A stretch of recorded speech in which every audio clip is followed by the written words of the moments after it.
Donc nous, on les aide justement à reprendre confiance, à leur expliquer la législation, à voir quelle est la meilleure pour eux sur la problématique concernée.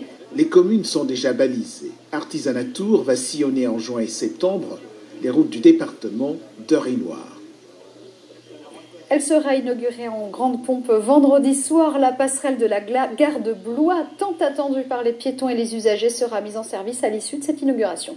Et l'idée remonte à juin 2010 lorsque l'équipe de Marc Grécourt, maire PS de Blois, relance ce vieux projet, créer une continuité entre le Blois historique et le Blois moderne. L'an dernier, à cette époque, la pose spectaculaire des morceaux de passerelle avait occupé un petit peu les nuits des Blésois. Reportage Alain-Georges Monet avec Mélior Mohamed. En matière d'urbanisme, cela s'appelle une continuité piétonne et cycliste, une passerelle pour relier deux parties de ville artificiellement séparées par des voies ferrées.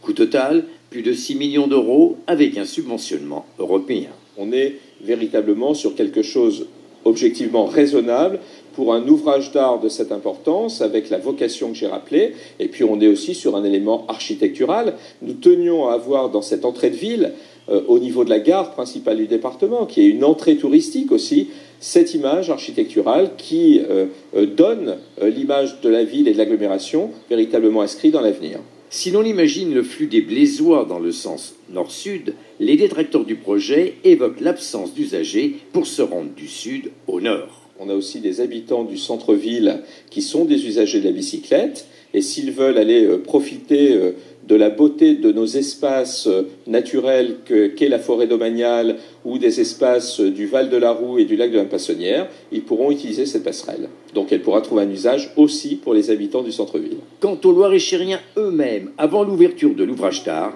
ils ont exprimé leurs sentiments.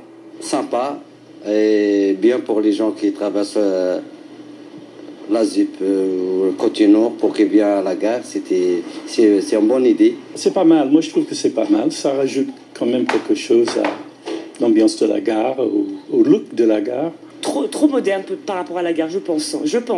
Un terrain de fou qu'on attendait tous à Blois, quoi. Tout skateur l'attendait, celui-là, qu'il soit ouvert. Donc pour la plupart on l'a essayé avant. Vous l'avez bien compris, la rampe de cet escalier, hommage historique à celui du château, est déjà dans la tête de tous les skateurs.